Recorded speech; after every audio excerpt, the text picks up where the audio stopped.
नमस्कार, मैं अमित सिंह। आप लोगों का हमारे YouTube चैनल एजे शिखर में हार्दिक स्वागत है। आज हम अपने उसी टॉपिक पे फिर से लेकर के आपको चल रहे हैं, मॉडल एक्सिलरी वर्ब, जिसमें मैंने आपको कुछ एक्सिलरी वर्ब के बारे में बताया था। जैसे कि मैंने बताया था मॉडल एक्सिलरी वर्ब को दो पार्टों में डिवाइड करते हैं। एक तो हमारा मॉडल एक्सिलरी वर्ब होता है, दूसरा हमारा मार्जिनल वर्ब एक्सिलरी होता है।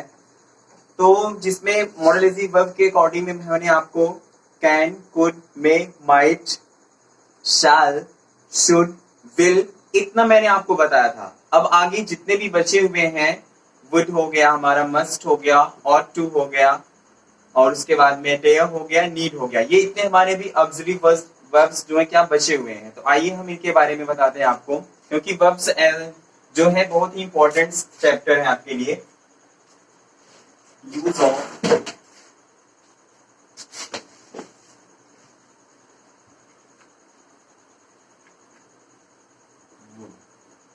चलिए,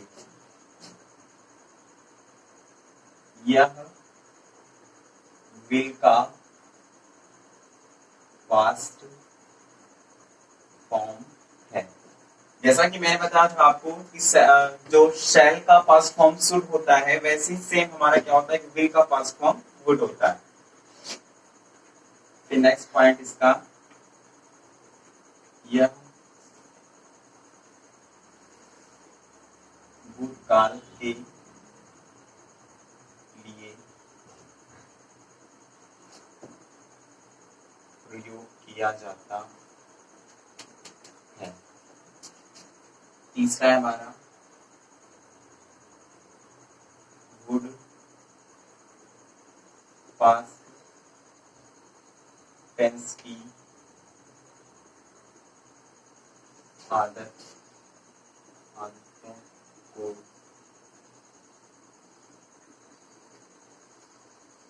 प्रदर्शित करता है। और चौथा हमारा वो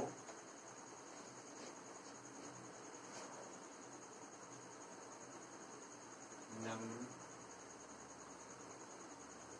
निवेदन था।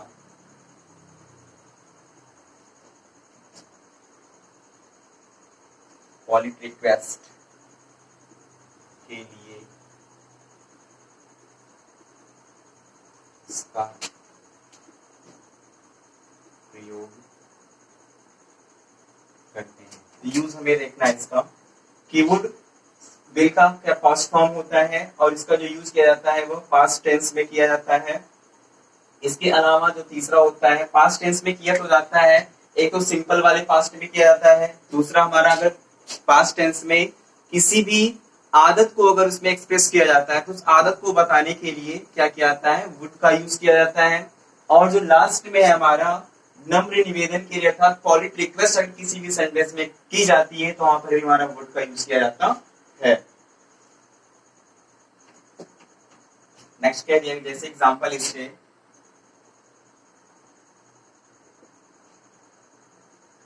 he said to, he said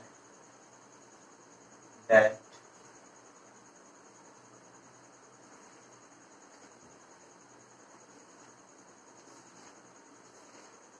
he said that you would not pay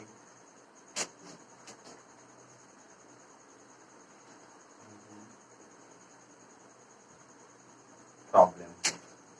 past tense के लिए हो गया हमारा ये। दूसरा हमारा कह दिया गया आदत को भी बताने के लिए, I would walk every morning. तीसरा कह दिया गया would you give me your notebook। तो जो मैंने एग्जांपल्स दे लिखे हैं, तीनों आपके इसी जो मैंने रूल्स लिखे हैं, तीनों बातें लिखी हैं, ये पूरी तरह से इस पे एक्सप्रेस करते हैं कि अगर टेंस में पूरी तरह से आदत बताया जाएगा। आदत बताने के लिए कहने का मतलब पहचानेंगे कैसे, अगर किसी भी पास्ट टेंस का कोई सेंटेंस है, अगर उसके लास्ट में करता था, करती थी, करते थे अगर आ जाता है, क्योंकि इस तरह से बात को एक्सप्रेस करेगा, शो करेगा कि वह इस विद्यालय में पढ़ाया करता था। कहने का अर्थ ये है कि वह इस विद्यालय में पढ़ाया करता था, पहले करता था बट अब वो नहीं पढ़ाता है।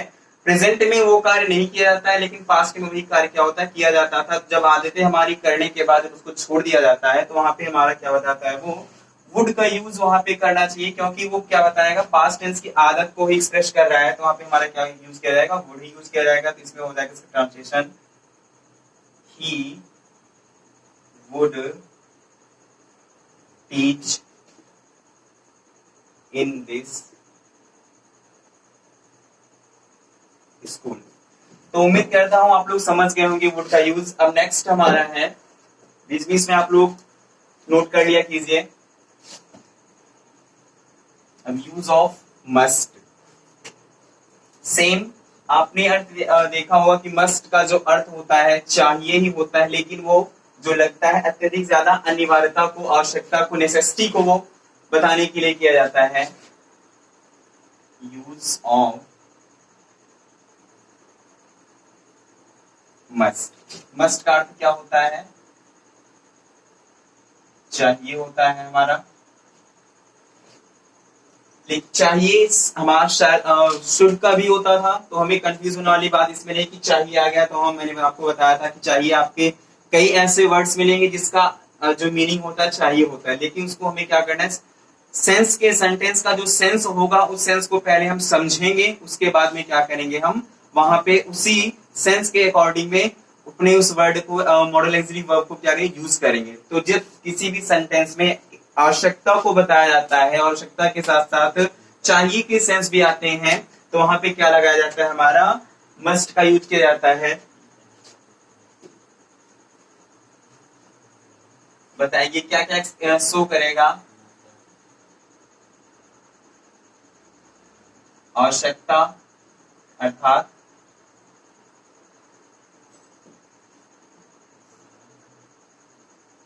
नेसेसिटी को बताएगा ये। उसके बाद में निष्कर्ष को भी बताता है,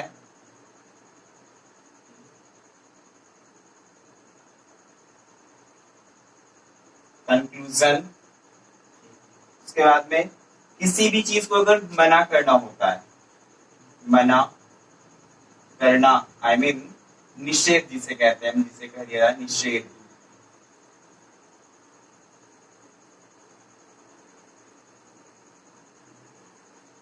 प्रोहिबिशन।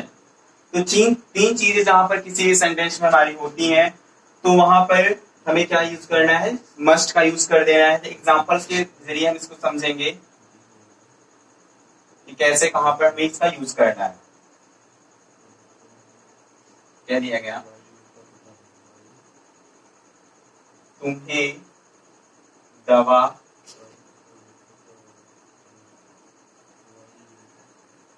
नियमित रूप से अवश्य लेनी चाहिए। तो यहाँ पे अवश्य भी आया हुआ है और चाहिए भी आया हुआ है, तो इससे हमारा पूरी तरह से ये स्पष्ट हो जाता है कि यहाँ पे हमें किसका यूज करना है, आवश्यकता, सॉरी मस्ट का यूज करना है। और इस सेंटेंस में हमारा क्या बताए, आवश्यकता एक नेसेसिटी के सेंस को शो कर रहा है, इसलिए हम क्या यूज करेंगे, यहाँ पे मस्ट यूज करेंगे। तो हो जाएगा इस सेंटेंस का यू हेल्पिंग वर्ब हमारी must, you must take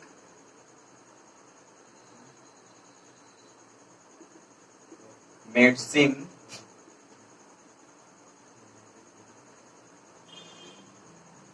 regularly.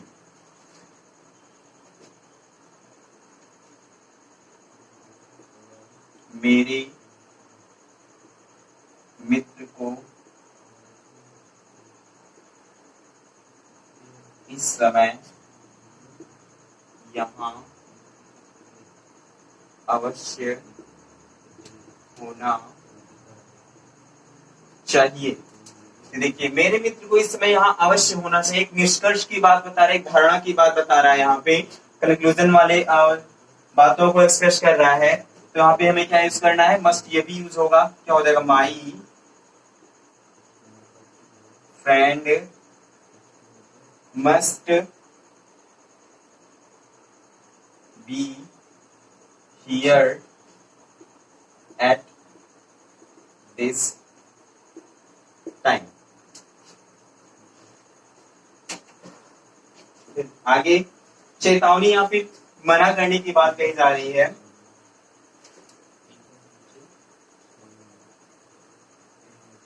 उससे धूप में नहीं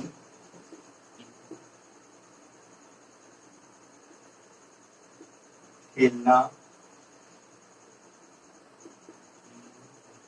चाहिए, हो जाएगा ही मस्ट नॉट प्ले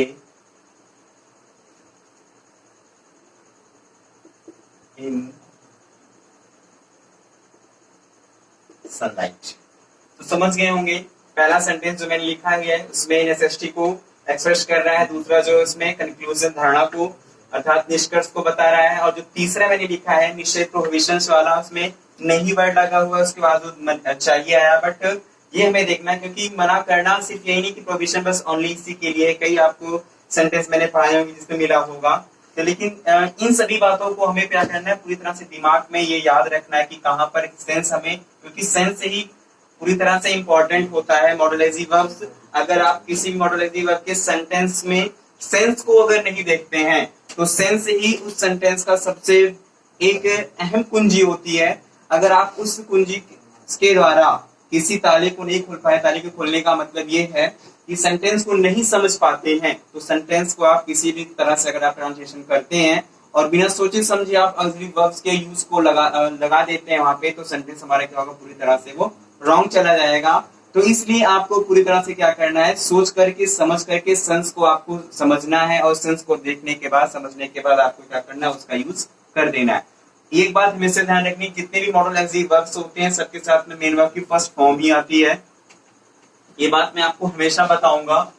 और अगर आप ये भूल करके भी वहां पे अन्य किसी वर्ब की फॉर्म को लगा देते हैं तो सेंटेंस को पूरी तरह से क्या हो जाएगा, गलत जाएगा, चाहे आपने सेंस के अकॉर्डिंग में अगली वर्ब को ही सही क्यों न लगाया हुआ। अब हमारा आ जाता है मिलेनियर जो वर्ड था हमारा। अब इसके अकॉर्डिंग में हमारे क्या क्या आ जाएंगे, मैंने बताया था तीन चीजें आती हैं। पहला हमारा तो नीड, दूसरा हमारा और टू, और तीसरा हमारा डे।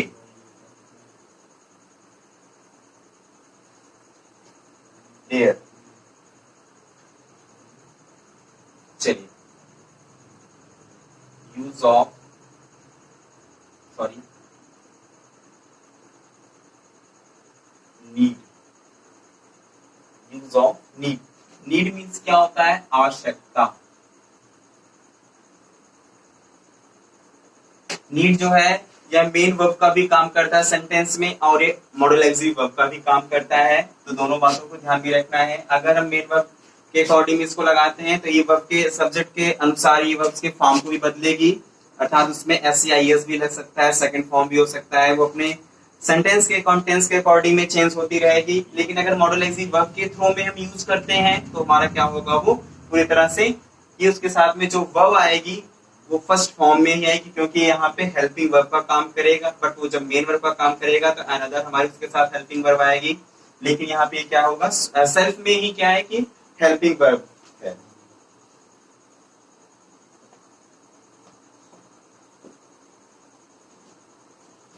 एग्जाम्पल इसके हैं, यूज को कहाँ करना है, कहीं पर भी जब किसी भी सेंटेंस में कोई भी चीज आवश्यकता वाली अगर बातें कही जाती हैं तो वहां पे हमें क्या करना है, नीड का यूज कर देना है। हेल्पिंग वर्ब में नीड का प्रयोग करना है। कैसे,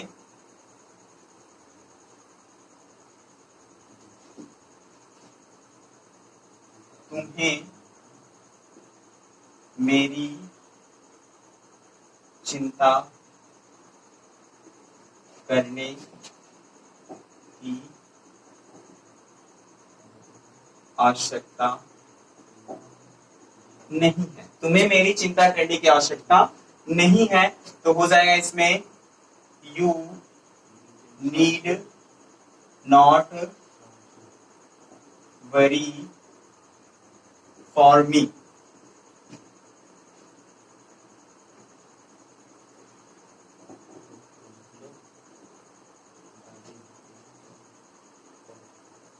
उसे दो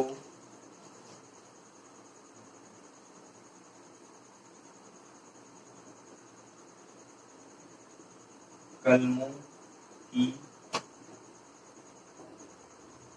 आवश्यकता है। He need to pens।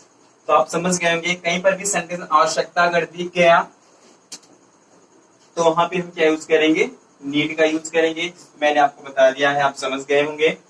अब नेक्स्ट हमारा दूसरा क्या है, use of ought to. Ought to भी हमारा इसका भी अर्थ चाहिए होता है। मैंने आपको बताया था कि शुड मीन्स भी चाहिए होता है, मस्ट मीन्स भी चाहिए होता है, और तीसरा हमारा कौन सा आ गया, ये ought to. Ought to means भी चाहिए होता है। तो तीनों एक इस टाइप के वर्ड्स हैं, ऑक्सिलरी वर्ब्स हैं, जो कंफ्यूज करने वाले हैं। लेकिन सेंस अगर आप पूरी तरह से रिमेंबर रखते हैं अपने माइंड में, तो कंफ्यूज होने वाली कोई भी बातें नहीं है। बस हमें सेंस को माइंड में पूरी तरह से ध्यान से रखना है। अब इसका यूज हमें कहां पर करना है, ये बात हमें देखनी है।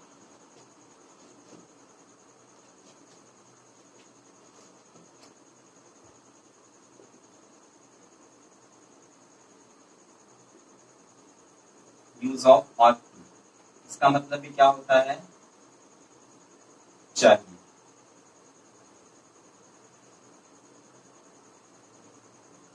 चलिए, यह सब्जेक्ट के कर्तव्यों के कराने का बोध कराता है।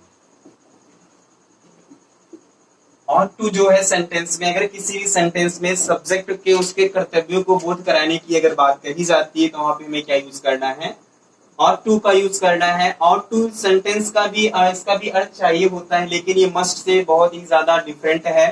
दोनों के सेंस में ही बहुत ही ज्यादा डिफरेंस पाए जाते हैं, क्योंकि जो और टू है अपने आप में बहुत ही कम दबाव को लेकर के रखता है, लेकिन जो मस्ट है वो अपने आप में क्या करता है, बहुत ही ज्यादा दबाव को लिए रहता है।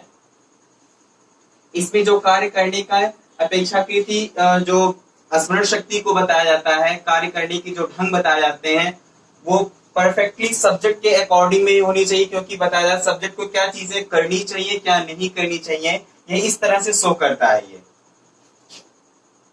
तो जहां कहीं भी अगर इस तरह के सेंस हमारे पाए जाते हैं, तो वहां पे हमें क्या करना है, और टू का यूज कर देना है।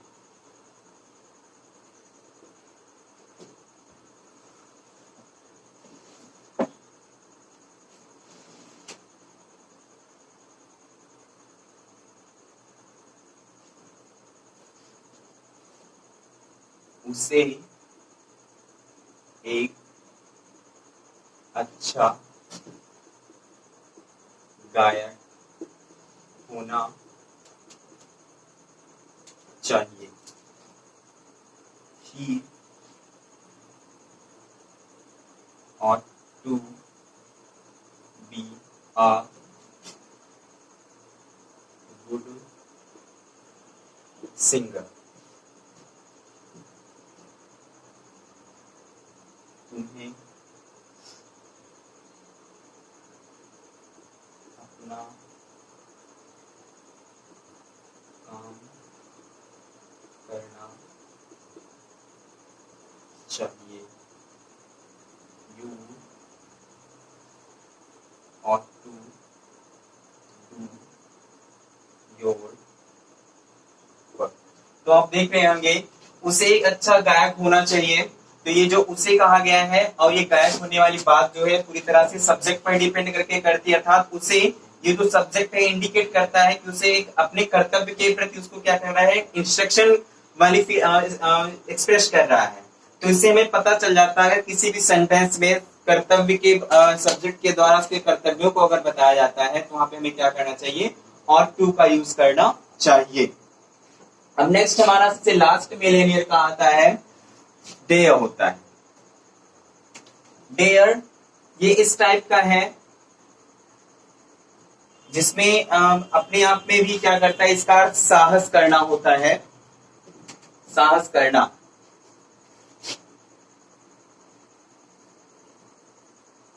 Use of dare. इसमें एक और होते हैं हमारे यूज्ड टू। चलिए देखना है।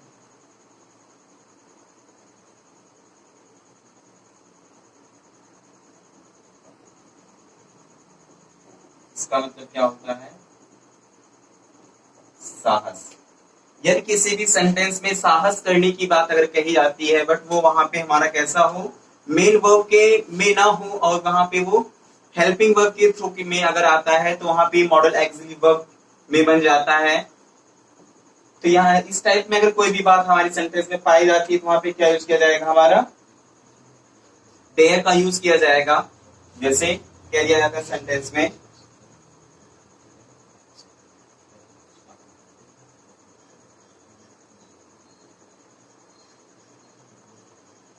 चुनौती के लिए भी किया जाता है इसका use.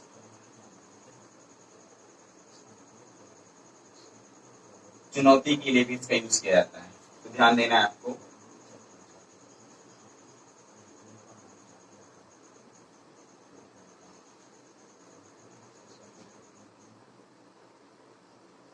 You dare not abuse other.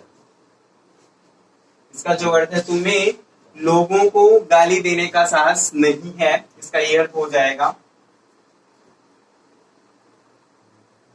he dare not go there। इस टाइप के होते हैं हमारे, ये दोनों साहस करने वाले इसमें एक्सप्रेस कर रहा है इन दोनों में। अब इसमें चुनौती देने वाली अगर बात आ जाती है तो कह दिया जाता है बी। अब देखिए चुनौती देने वाली बात आ जाती है तो सेंटेंस के अकॉर्डिंग हमें क्या करना है, वहां पे मेन वर्ब मान लेना है। इसको क्या मान लेना है, मेन वर्ब मान लेना है। अभी तक हमारा ये क्या था, एक्सिलरी वर्ब के थ्रू में आ रहा था, लेकिन अगर सेंटेंस में कोई भी चुनौती अगर दी जाती है वहां पे ये हमारा मेन वर्ब के अकॉर्डिंग आएगा, तो ये इसकी फॉर्म्स क्या हो जाएंगी, बदलती चली जाएंगी। अर्थात ये सेकंड फॉर्म में भी रहेगा, आईएनजी फॉर्म में भी रहेगा, थर्ड फॉर्म में भी रहेगा, यस या यस भी लगा होगा इसके साथ में, तो किसी भी फॉर्म में हो सकता है सेंटेंस हमारा जिस टेंस में होगा। So we dared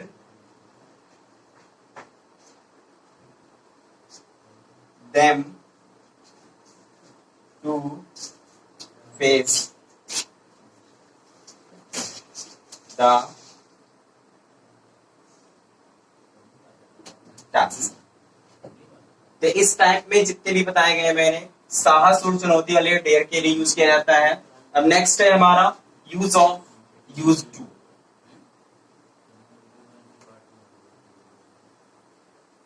use of use to. Use to जो है ये भी क्या होता है हमारा, इसका भी अर्थ भूतकाल की आदतों को व्यक्त करता है।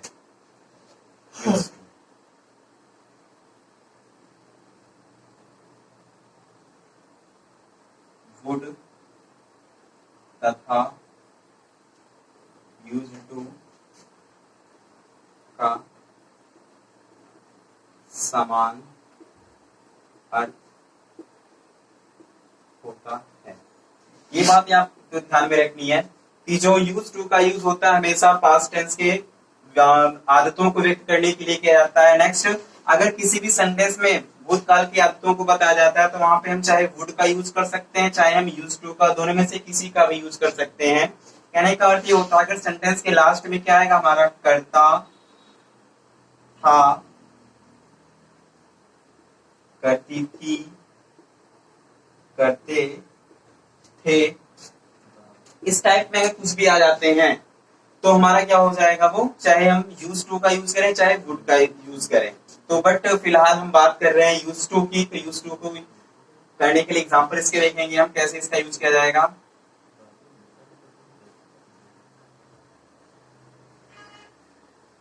वह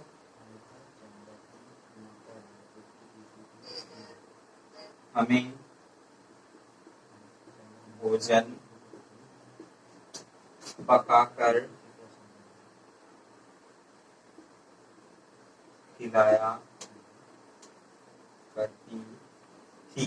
क्या हो जाएगा इसमें, she used to cook food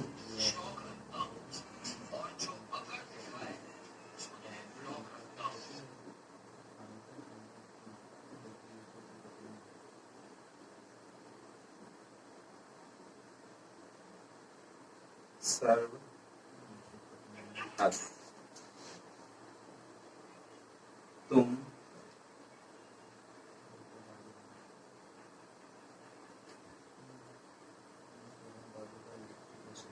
उसके साथ नहीं पढ़ते थे। क्या हो जाएगा, यू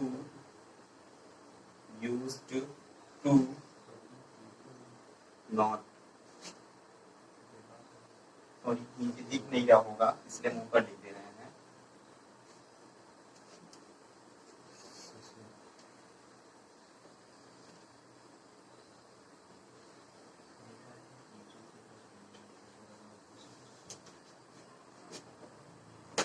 नेक्स्ट देख लीजिए, तुम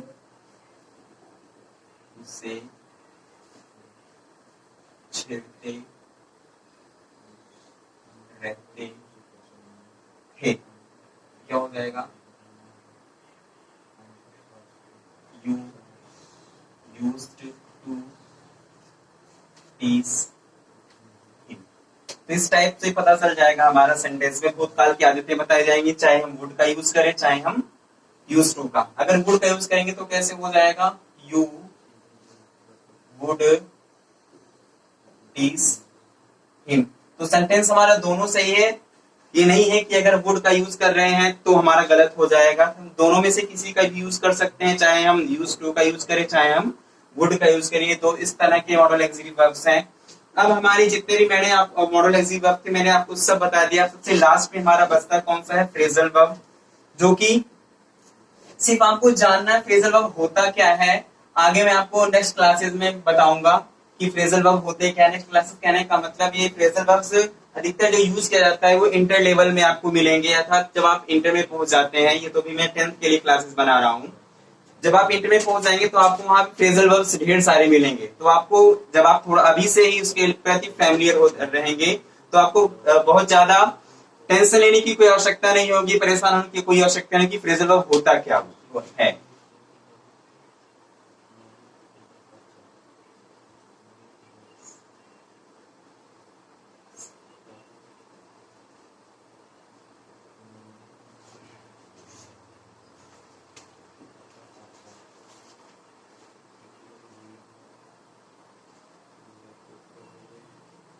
चलिए पांचवा है हमारा फ्रेजल वर्ब। फ्रेजल वर्ब का मतलब क्या होता है हमारा, संयुक्त क्रिया। संयुक्त क्रिया मैंने आपको बताया था कि फ्रेजल वर्ब होता क्या है, संयुक्त क्रिया होती है इसका अर्थ। फ्रेजल वर्ब एक ऐसा वर्ब है जो कि अपने साथ में क्या लिए रहता है, प्रीपोजिशन लिए रहेगा या फिर अपने साथ में एडवर्ब को लिए रहता है। कि कोई भी एक ऐसा वर्ब जो अपने साथ में प्रीपोजिशन या फिर एडवर्ब को लिए रहेगा तो वो क्या हो जाएगा, हमारा फ्रेजल वर्ब बन जाता है। जैसे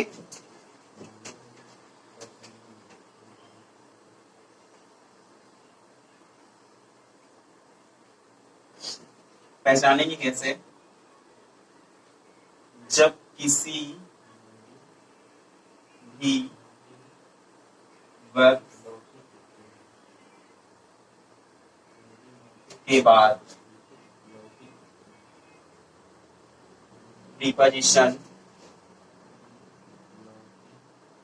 या एडवर्ब आ जाता है तो उसे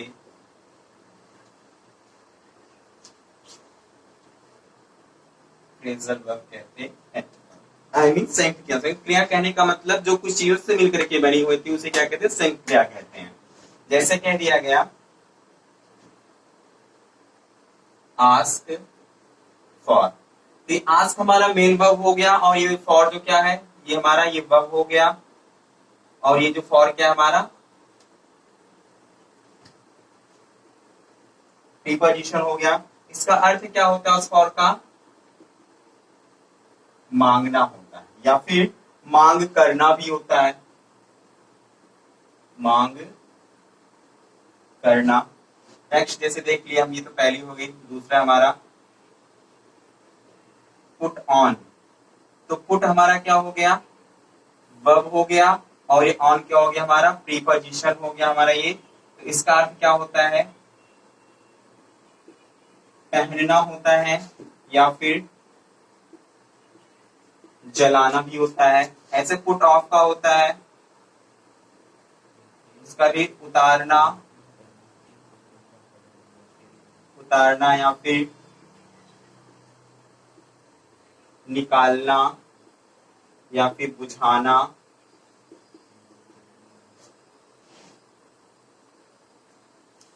कीप ऑन का मतलब क्या होता है, जारी रखना। तो इस टाइप के जितने भी होते हैं हमारे क्या होते हैं उसे फ्रेजल वर्ब कहा जाता है। जब इनके साथ में कोई प्रीपोजिशन लग जाते हैं किसी भी वर्ब के साथ में तो उनका जो अर्थ होता है क्या होता है, अपने आप में चेंज हो जाता है। तो हमें ये ध्यान में रखना है कि अगर किसी में आस्क लगा हुआ है और फॉर लगा हुआ है तो अगर दोनों के हम मीनिंग्स को मिलाएंगे तो दोनों का अर्थ क्या हो जाए, पूरी तरह से गलत हो जाएगा। तो हमें, क्योंकि आस्क मीन्स क्या होता है, पूछना होता है और फॉर का मतलब के लिए, अगर हम पूछने के लिए ऐसा सेंस लगाएंगे तो क्या हो जाएगा, गलत हो जाएगा। बल्कि प्रीपोजिशन या एडवर्ब लग जाने से इसका पूरा का पूरा जो मीनिंग क्या होता है पूरा से चेंज हो जाता है। तो हमें ध्यान में रखना है।